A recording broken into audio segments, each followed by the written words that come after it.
একটা ইয়ে থেকে বাঁচাইছিল, নইলে এখনো মদ খাওয়া লাগতো রানিং, এখনো বাড়ি যাইতে হইতো, এখনোই মতো ফ্রিল্যান্সিং করতে হইতো। আমি বলি নাই আমি বিয়ে করছি, আমি ওটা শুটিং এর ভিডিও ছিল, ভাই ওনার কমেন্ট রিপ্লাই দেই, তারপরে বলে গেছি যে দেখেন এই ঘটনা, আমার ছবি তুলে বউ বানিয়ে দেয়, এই বিষয় এটা হবে এরকম।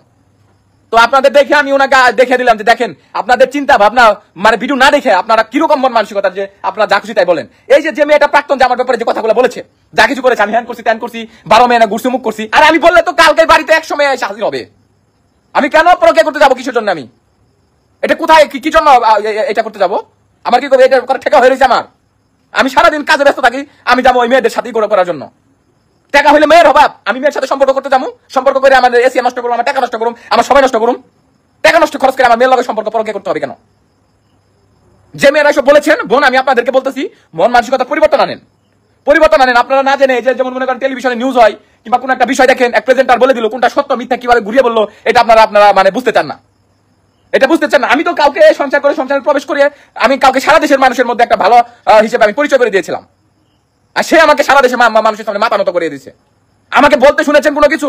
মাত্র একদিন বলেছিলাম ডিভোর্সের কথা, আর একদিন আমি 2 দিন লাইভ করেছিলাম। আর এইটা করেছি আমি শুধু দেখানোর জন্য যে বিয়ে না করেও আমি শুটিং এর ভিডিও ফুটেজটাও যেখানে বই লাগেছি যে আমার কিছু হয় না, তাও আপনারা বউ বানাইছেন। আমি বই লেগেছি, বিয়ে সাত ছিল দেখে বউ বানাইছেন, তারপরে আমি 2 দিন এটা দেখাইলাম যে আপনাদের মোটিভেট চিন্তা ভাবনা বিরুদ্ধে যা দেখেন তা সত্য নয়। আর যে সকল বোন আপা ভাইরা ভুল বুঝেন, আমি আবারও বলতেছি, আমি বলে যাচ্ছি আপনাদের, যারা আমার ব্যাপারে কমেন্ট করেছেন, আপনাদেরই বলতে হবে যে আমি রাইট সঠিক ছিলাম, আমার কোনো ভুল ছিল না, অন্যায় ছিল না।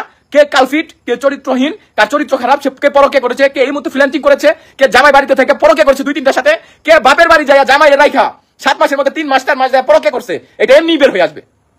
আমি আবারও বলে গেলাম, আমি আবারও বলতেছি, আপনারা যে বিয়ের কথা বলতেছেন, আমি যদি বিয়ে না করে ওই যে যারা আমাকে যাইতে বলে, ডেটের কথা বলে, রিলেশনের কথা বলে, ওইটা করি, ওইটা করলে তো ভালো, ওইটা করলে ভালো হয়। আমাকে কোথায় দেখেছেন যে আমি প্রাক্তন কিংবা তার ওনার ব্যাপারে কোনো কথা বলেছি কোথাও?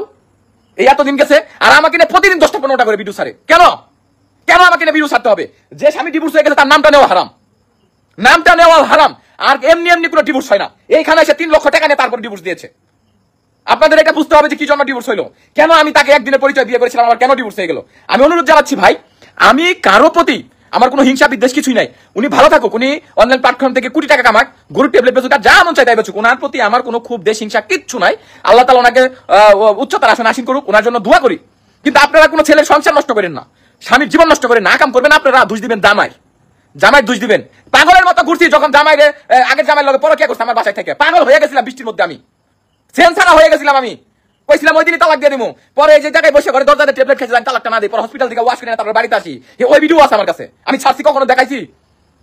আর কত কষ্ট আমি সহ্য করবো আপনারা বলেন? দিনে নাকি ওর গোষ্ঠী সুদ্ধা ব্লক করে দিছি আমি, এই ডিভোর্সের আগেই ফেসবুক সব ব্লক করে দিছি।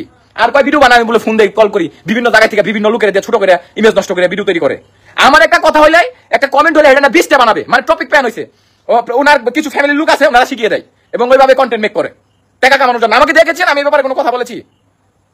আমাকে দেখেছেন আমি কোনো একটা ওয়ার্ড ইউজ করছি? চুপ করে বসে আছি। আমি বিয়ে করবো, সংসার করবো, আমি সংসারী হয়ে যাবো। আমি পারি না কোনো খারাপ মেয়েকে ধরে রাখতে, সরি ভালো মেয়েকে। আমি খারাপ, এই জন্য এটা শেষ হয়ে গিয়েছে। আমি খারাপ, আপনাদের কাছে খারাপ থাকি, আমি খারাপ থেকে আমি চাচ্ছি যে আমি যেন সংশোধন হতে পারি। আমার যে খারাপ দিকটা আপনারা দেখাইছেন, আমি যেন এরকম না হয়। আমার হাজার অপশন ছিল বিয়ে করার, হাজার অপশন। আর আমাকে বলছেন বউ ব্যবসায়ী, উমুক সুমুক। এসে যখন থেকে আমি কন্টেন্ট ক্রিয়েট করি, আমার পেজ মনিটাইজেশন, ইনকাম করি, এই দেশের পেজ সম্পর্কে এই 18 কোটি মানুষের ভিতরে এই কি বলে 1000 লোক জানতো কিনা সন্দেহ। এখন তো ঘরে ঘরে সবাই জানে বুঝে আমি কত কোটি টাকা ইনকাম করতে পারতাম। দেখেছেন আমি বউ নিয়ে, ফেক বউ, ফেক শালি, ফেক বিয়ে নিয়ে আমি কোনো ভিডিও করেছি? আর আপনার একজনের চোখের পানিতে পেজ উঠানোর জন্য কান্নাকাটি করলো, যা খুশি তাই বললো, আমাকে খারাপ বানিয়ে। আমি খারাপ, আমি আরো খারাপ থাকি আপনাদের চোখে, কিন্তু মনে রাখবেন আমি এইসব বিষয়ের কারণে কোনো খারাপ কাজ করব